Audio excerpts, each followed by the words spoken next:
Hey everyone, I am Chad Jennings. Welcome back to another episode of Beyond the Blueprints. And I'm joined today by David Tan, who's the CTO of CrushBank. And David, I think we should start by telling everybody what kind of bank CrushBank is. You're not a bank at all. We are definitely not a bank at all. Yes, we get that a lot, though. CrushBank is basically a platform built for optimizing IT service delivery and management, all powered by watsonx.data, watsonx.ai, and Watson Orchestrate. Essentially, my background is in IT support delivery and management. So CrushBank was born from sort of that desire to improve not only the support delivery experience from a tech standpoint, but from an end user standpoint, and hopefully make businesses that deliver these support solutions more efficient, more profitable, and help them grow. As we were prepping this, you talked to me a little bit about how you've expanded the platform recently. So let's dive into that, and that'll connect us straight to like use cases and Sure. details.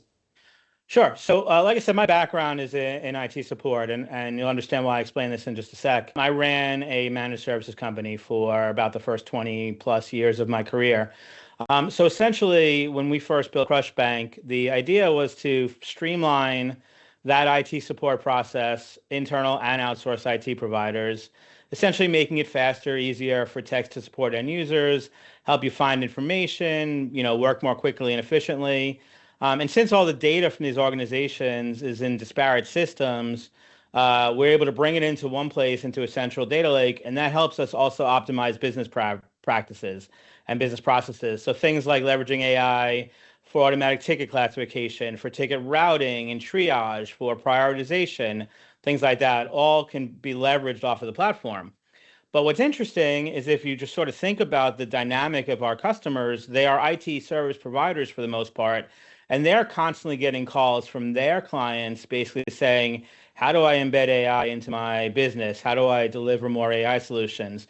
So we started getting demand for what we were doing as a sort of sell-through opportunity, meaning, hey, I have 100 end user clients that I want to give AI to. I don't want to just go out and buy Copilot licenses, right? That's a waste of time and money. What can we do with the CrushBank platform? So that talks to what you were saying, how we're really expanding the platform. Now we're working with large enterprises. We're in a bunch of different verticals. We're doing some legacy application modernization, all through the same sort of platform and functionality that we've built.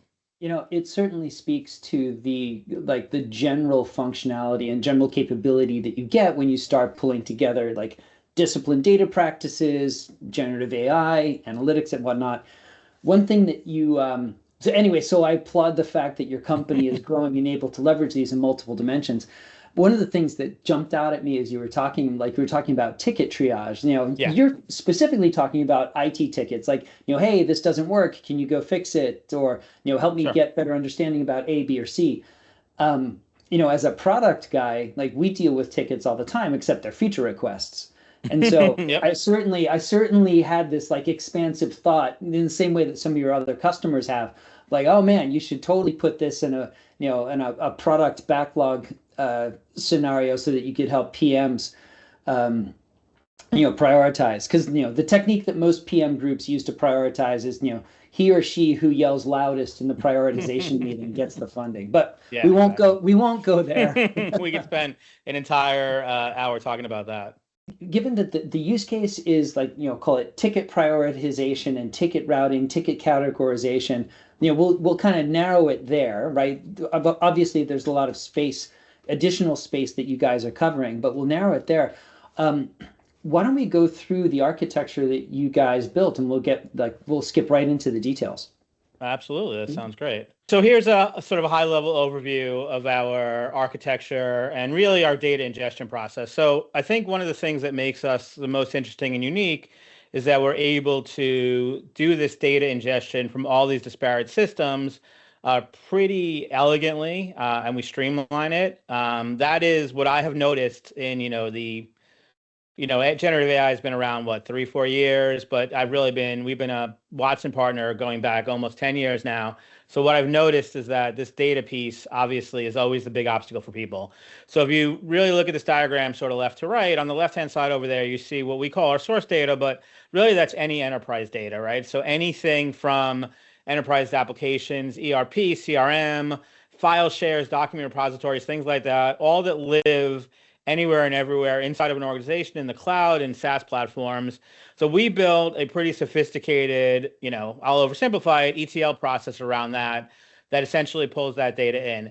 So what we did is we have a combination of pre-built, pre-managed solutions. So simple ones that you can think of, like a SharePoint or a Confluence or ServiceNow. We have managed ingestions for that. We also have a robust set of APIs so we can pull in third-party data. We're actually, systems that we don't support. We're actually doing sort of a fun project right now with a large engineering firm in the Northeast that their application is an on-premise SQL Server application, no APIs, no external connectivity. So we're basically using a VPN and connecting over ODBC. So I really don't care what the data source is. We really just have to get that data to the Airflow DAGs, to the Airflow pipeline, and then that data all goes into cloud object storage, right? So everything we do, again, leverages the IBM cloud for the most part. So once that data is in cloud object storage, then we can start to get pretty sophisticated with it. So we'll take that data from COS and we'll do a series of ingestions and enrichments on it. So we'll pull in the structured data. That's easy, right? Let's say in an ITSM, right, a ticketing system, you have ticket data, customer, user, issue, time spent, things like that as structured data. We'll pull that right out of cloud. Yeah. Yeah, exactly. We'll pull that and put that right into, in this case, something like Iceberg. Iceberg is what we use on the what's-next.data side. But then you have unstructured data. You have documentation. You have manuals, guides, run books, things like that. We'll pull that and we'll use the what's-next.data intelligence and ingestion engines, and we'll vectorize that. We'll put that in Milvus. So now we essentially have data in 3 different formats. We have the full object version of the documents. Right. We have the structured data and we have the unstructured data. And then on the front end, we can leverage orchestrate. So what's great about that is we try to do everything now agentic. So when a user goes to, let's say, look for a document or ask a question and they ask orchestrate, it knows where to go to get that answer, to get that information. But we also can use the lakehouse on those automations that we talked about. So things like we can use What's Next flows, and when we use a bunch of things with Langflow, where it's more of an autonomous agent that runs in the background. So when a ticket gets created, it automatically gets classified, prioritized, budgeted, and routed. No one has to do anything. So this platform gives us the flexibility. You just hit on 2 interesting things. Like, I think one of them you were talking about a human user interacting, where they're using the Gen AI interface and making sure that it's natural language text, et cetera. And then the second one was an automated, an automated tool coming in and interacting with the same architecture. And I think that's one of the things, again, that differentiates us a bit. And the flexibility of the Watson platform helps us do that. So yeah, we have those solutions running side by side, all leveraging the same data, right? You think about how you build AI solutions, you can't do it without enterprise data. Then, there are things that people are going to interact with, and there are things that people shouldn't need to interact with, where we're sort of supplementing their functionality, right? So again, just really simple use case here. If you think about a traditional service desk, right, whether it is outsourced IT or even enterprise, internal IT, you need to triage, you need to route tickets, you need to categorize these tickets. There's really no reason to pay someone 6 figures to do that, right? Because if you think about it, that's not an entry-level job by any means, right? You need to understand the technology, you need to understand what you're looking at. So you need to pay someone, that's pretty highly skilled around that, when AI is just like really, really well set up to do that function for you. So we're not trying to eliminate people. We don't want to replace people, but I'd rather personally take that, 6-figure engineer and let them do these really cool high-end projects than have them route tickets all day. And quite frankly, that's what they'd rather do also. Let me ask you a question then about that categorization, right? Because these Gen AI tools are quite good they can do it at volumes that, we never could. I'm thinking about, my backlog of feature request tickets that never got triaged as well as they should have. Yeah. Ever. But what's the cost to your organization of a false positive or like putting the ticket in the wrong bucket? Like do you have to, and I guess by this way I'm asking like how much do you have to prioritize accuracy, or can you suffer a little bit because it's not catastrophic if you get one wrong? Yeah. Can you speak to that trade-off? Yeah, so the good news in this use case is we're not saving lives here, right? This isn't a healthcare solution.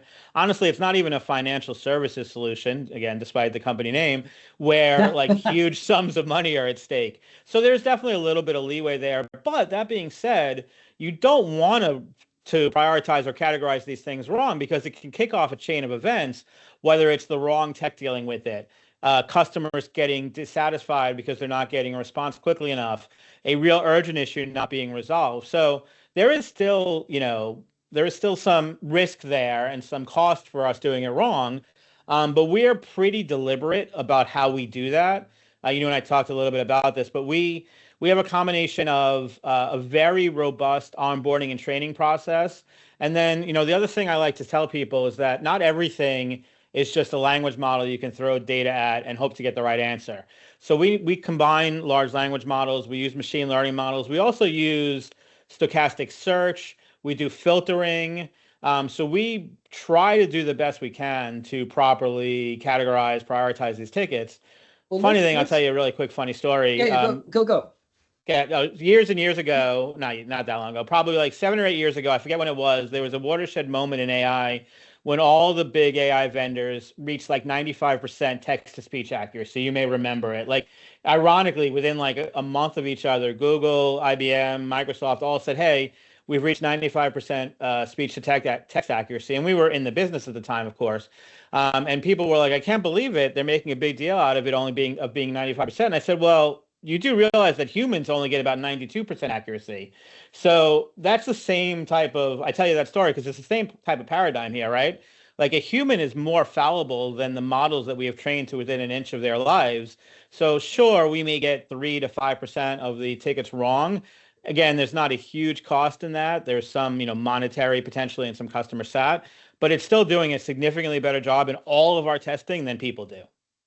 Makes sense. Makes sense. So, and I appreciate we definitely have customers who are in a much higher call it risk category, or like there's a Yeah. much higher penalty for getting something wrong, and so they Mhm. have to they have to take just additional steps to make sure that they minimize that, or they have to be really ready to declare, nope, I can't do this one because the cost of getting something wrong is much higher than the cost of just like declaring that you can't do it, and have to Yep. have a escalate to a human in that case.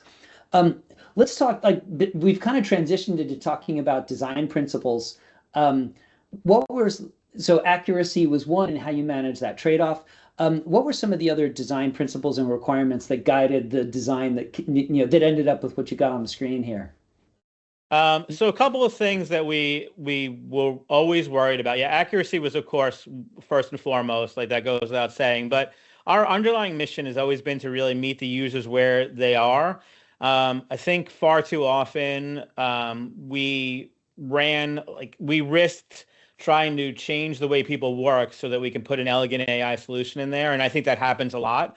Yeah, So yeah, yeah. again, that's the other thing that we love about the IBM technology is that we embed, and I know we're going to talk about the UI in a minute here, great transition. We not only have our own UI, but we embed in other systems. So anything and everything we do is about meeting the user where they work, right? You want to work inside your ITSM platform, we can embed right inside there. You use Teams or Slack, we have apps that get installed right inside there.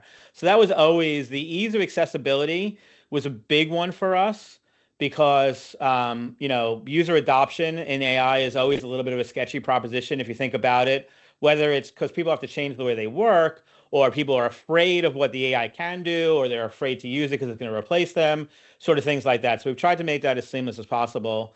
And then security and governance was always the other key for us too, right? Again, we're not financial services, we're not healthcare, but we potentially ingest a lot of sensitive data just from an IT security standpoint, right? So configuration information, passwords, processes, procedures, things like that.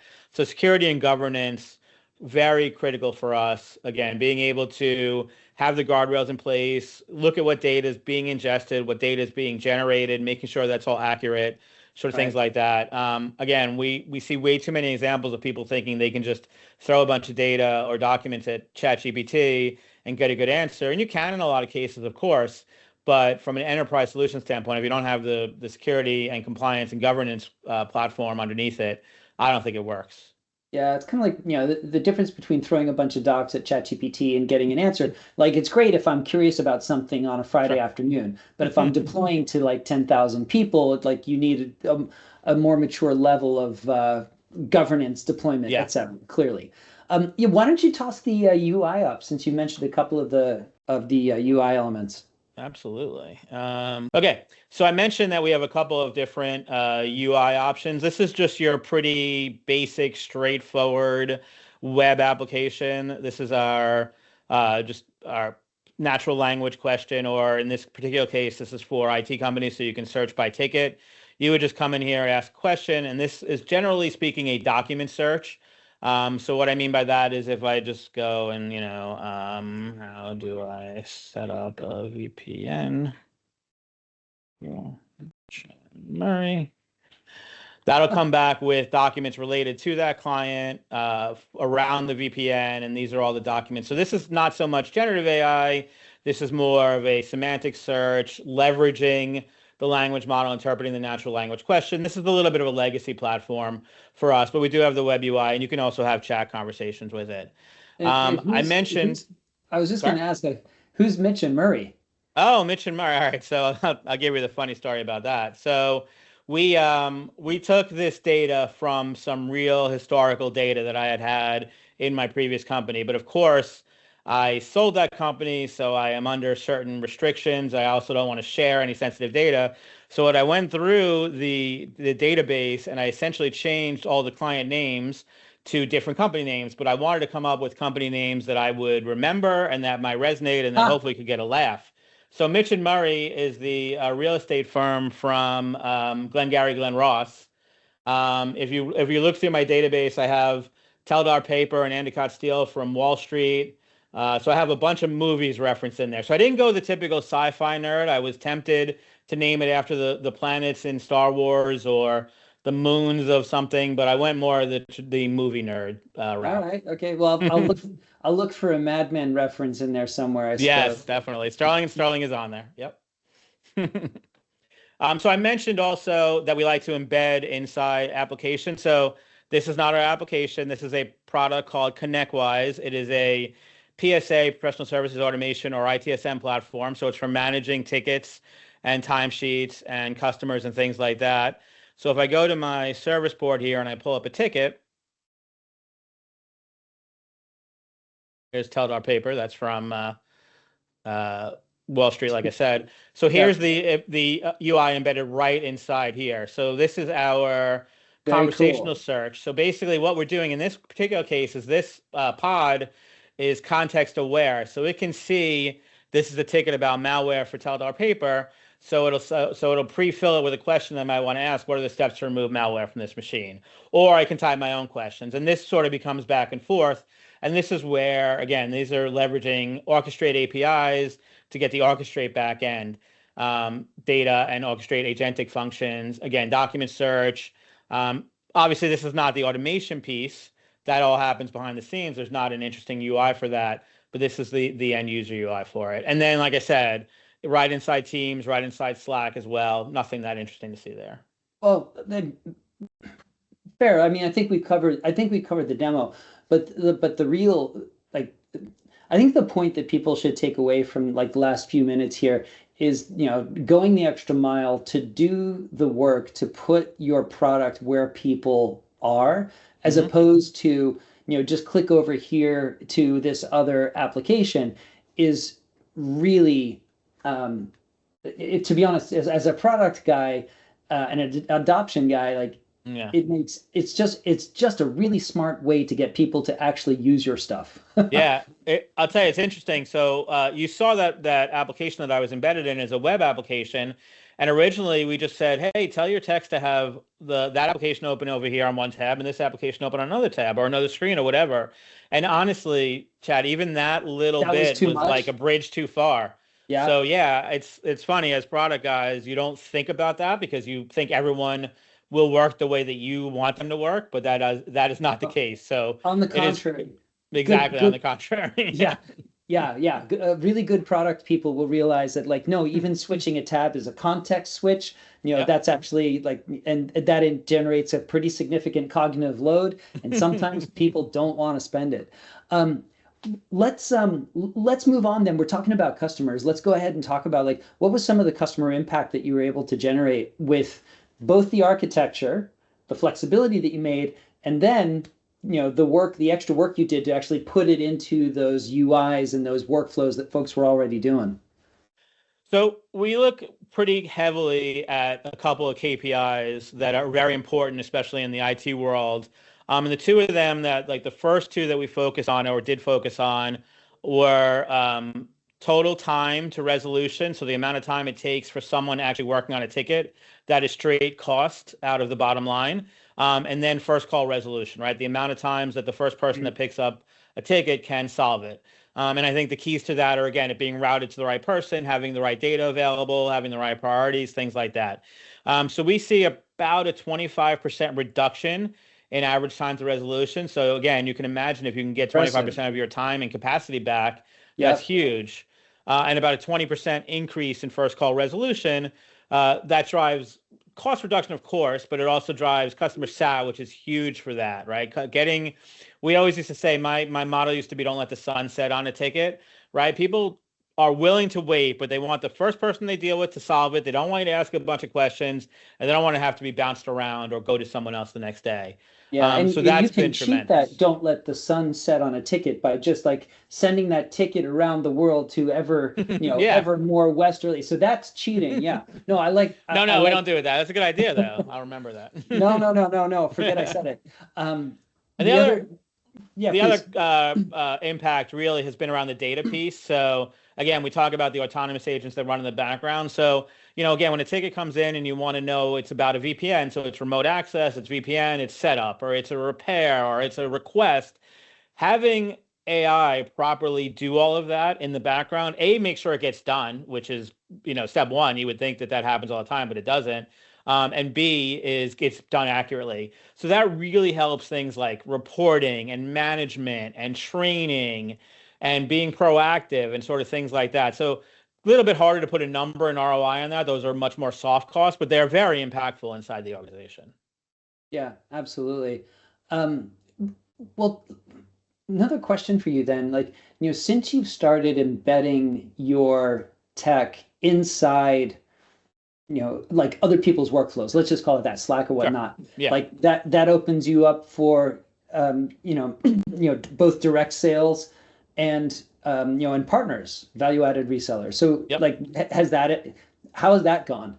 Yeah, so we started this year is the first year that we've really leaned into that. So like I mentioned before, we've started to hear a lot more demand for it, a lot more requests. So we wanted to do it in a bit of a controlled way. Truthfully, a lot of what IBM has rolled out in the last 6 months on the data platform makes what we're doing even feasible and possible and cost efficient, quite frankly. So that was the other reason we were waiting. So we have Well, about five or six. just for everybody watching, we'll talk about a couple specifics of that Yes. at the end. So go ahead, Yes, fair please. enough. So we have about five or six partners now that are reselling the platform. So that has really been a huge eye opener for me around the potential and the opportunity here. So if you think about it, sort of any business, I think any business that has is even a little bit substantial, even if you're a small business, you've been in business for a while, you have data, right? You're dealing with data, and that's in disparate locations. It's siloed. It's provisioned, it's whatever. So being able to get that data lake functionality as the foundation of it has been huge. So we've been able to do a combination of some sort of modern solutions where we're tying together like NetSuite and Salesforce and HubSpot and being able to move data between those and search across them. So that's pretty cool. But the other really interesting thing has been the legacy data we've been able to work with, right? So I mentioned like we're working with an enterprise now that their data lives in a locked up inside of a SQL server. So we built some ingestions for that. I love this story, and I love telling when I talk to IBM about it. We have a client who's got a bunch of data. Their client's got a bunch of data in an AS400. And their AS400 is their financial services system, of course, because those things never die. It hasn't been rebooted probably since 1978. But we're using APIs and we're pulling that data out of it. So now they have like 3 people that are allowed to touch the AS400, but now everyone else has access to all the data that's in there. So it's business changing. It's hugely impactful. Yeah. And to be honest, I do love that. I do love that, like, because one of the places where IBM really shines, like even in the constellation of cloud hyperscalers and all this stuff that happening, that that our competitors are putting out, like the place that IBM really shines is where you've got like on-prem systems, cloud systems that all have to work together in some Yeah. way. That's a place that works, And we've and I got love special the DNA there. That's what I'm saying. Oh yeah, totally. And I love the virtualization layer too. Like, so again, that's what I talk about. IBM has really thought about this. So I have clients that are like, I really want to do that, but my data can't leave my environment. Okay, we can put it on prem, but that's a really expensive solution, right? Having to build an OpenShift solution on prem and spin up all the requirements. Like, I can do that, but I would rather not. So we're able to compromise in a lot of cases by sort of virtualizing that data, still making it available in the data lakehouse, but not having it to leave, not having to leave their organization. Right, right. And that data lakehouse would be the one that you've got, implemented on IBM Yeah, Cloud. Yeah, exactly. makes sense. Well, there's as we talk about this, and I really applaud the progress that your company is making. We'll take the IBMers to take a little bit of credit, right? The platform and the underlying technology is allowing you to scale, which is exactly what this stuff is supposed to do. So, like, Yep. check, working as intended. We've covered a lot of the IT ticket triage and prioritization and routing. We've also covered the fact that there are a bunch of other disciplines that have that same kind of, like, where do I put this little bit of data and what bucket do I put it in? So there's so many places where discipline prioritization and triage routing is important. My background with product. Are there any parallel problems or any additional parallel problems to IT ticket triage that you all are investigating? Sure. So it's kind of funny. So I joke with people all the time, right? Like, we never wanted to learn math. We didn't understand what it meant or why we needed it if that wasn't a discipline we were going into. But now math runs everybody's lives. And, I say that jokingly, but honestly, at the end of the day, that's really all AI is, right? It's a bunch of complex numbers and calculations and graphs and vectors and things like that. So the math doesn't matter, doesn't care rather if you're triaging and routing support tickets, if you are processing insurance claims, if you're applying for a home equity loan. Being able to train models around how things work, what they should be labeled as, how they should be categorized, classified, sort of all the tangential things we do around support tickets really translates into any business that's got a customer service component to it, or anyone that deals with that sort of data. So we're doing a lot around that. We're building like customer support, like custom customer support solutions around that, the routing of tickets. I mentioned medical records. We're helping someone properly categorize medical claims for billing codes when they come in. So sort of all this thing that you have to be a subject matter expert inside of a business to do, you can replace that. I don't love to use that word. So we'll say you can supplement that with an AI, which again doesn't matter. The AI that I use to route a support ticket doesn't know that it's routing a support ticket. It just knows where that lands on some vector graph somewhere. So really, it translates across all industries. Interesting, and makes complete sense. If you're going to do this job well, right, you'd better get the priority well. So, Yeah. If you've got a support ticket and it comes from a customer that's worth hundreds of millions of dollars a year to you, that's probably a P0. And so how do how do you work on prioritization? Like, how do you numericalize the how to assign priority to these?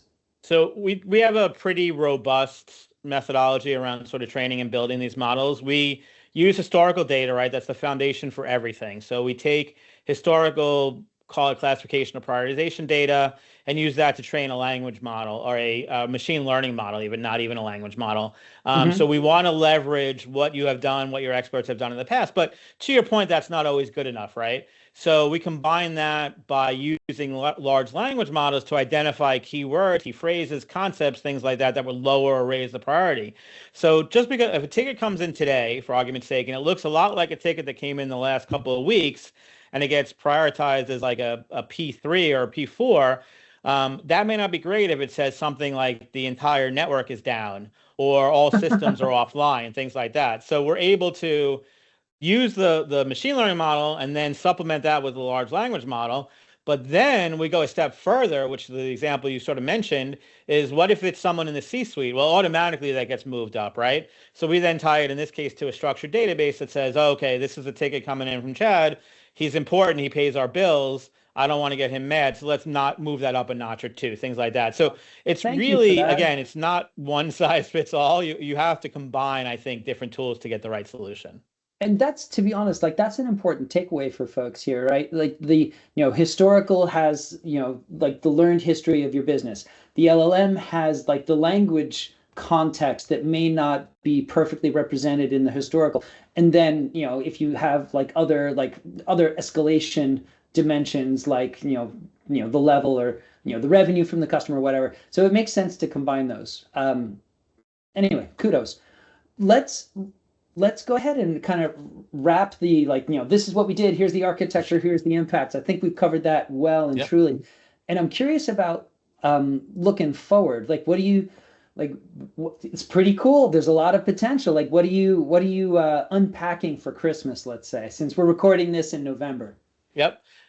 So, we talked about how we take documents and we store structured data and we store unstructured data, and we sort of leverage both of those. And that's great. What we're really excited is then a lot of the new functionality around merging those two worlds. So combining essentially the ability to get structured data out of unstructured data. When IBM talks about it, one of the examples you always use are like invoices, right? So you got a bunch of PDFs on your file shares that have all of the invoices you've gotten, and you want to be able to leverage them in an AI solution. Well, ingesting them and doing,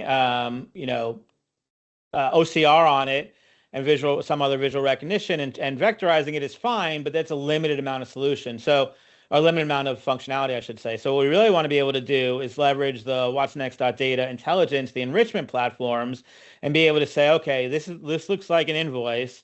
Here are the data points I need. Pull those data points out, store that in structured data. So sort of that bringing together the structured and unstructured and getting structure out of the unstructured data opens up a world of opportunities that just didn't exist before, right? So being able to leverage this unstructured data in entirely new ways. I mentioned billing records, right? So when case notes come in.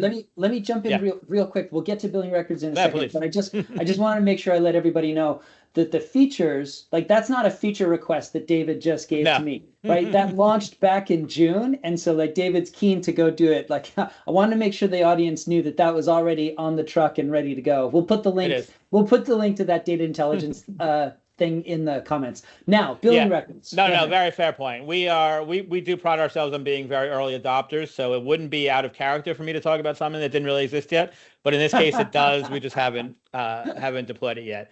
So no, the example I was giving was like around billing records, right? So if you look at reports that come back from like a medical billing or claims or things like that, being able to pull structured data, like even just a simple billing code off of that without having to know in advance. Like I literally just yesterday had a conversation with someone about a solution we're building, and they said, well, that's great that you can do that, but all my documents look different. Do I have to have them all look the same in order for you to be able to get the date off of it, for example, right? And I said, no, that's the genius of it, is that we can train it to identify where a date lives, or where a code billing code lives, or a ship to lives, or things like that. So again, it offers a tremendous amount of power. The other piece, Yeah. the other thing we're really excited about is just the continued evolution on the agentic side. I mean, I sort of put my foot down earlier this year that everything we were doing going forward was going to be agentic. And between a combination of the way Orchestrate has evolved to really have that those decision-making agents, for lack of a better word, where again, I can ask a question and it knows where to go to get the data, or I can tell it to do something and it knows which system to access to it. So that sort of power, and then combining that with everything from like the A to A protocol functionality and the Langflow integration and just everything. I don't want to sit here like I'm shining IBM, but the truth of the matter is, like, the way the platform's coming together is super exciting. It's funny, you'll laugh. I was the most excited person I knew when IBM announced the Astra acquisition. And everyone was like, even talking to IBMers, like, "Oh, that's a good thing." I'm like, "Yeah, you're bringing, like, look at all the things you're bringing together." So, I appreciate that. And to very be honest, exciting. we'll have that be the final word. Um, David, thank you very much for your partnership. Thank you very much for like exercising the tools as well as you have. The feedback that you give us is fantastic. And thanks very much for taking the time to do this video. I know there are a lot of people out there that'll be interested to learn from what you and your team has done. So maybe we'll do a follow-up video in a couple, 3 months once you've got the unstructured material working. But until then, thank you very much, sir. I appreciate it. Sounds great. Thank you so much. I appreciate it.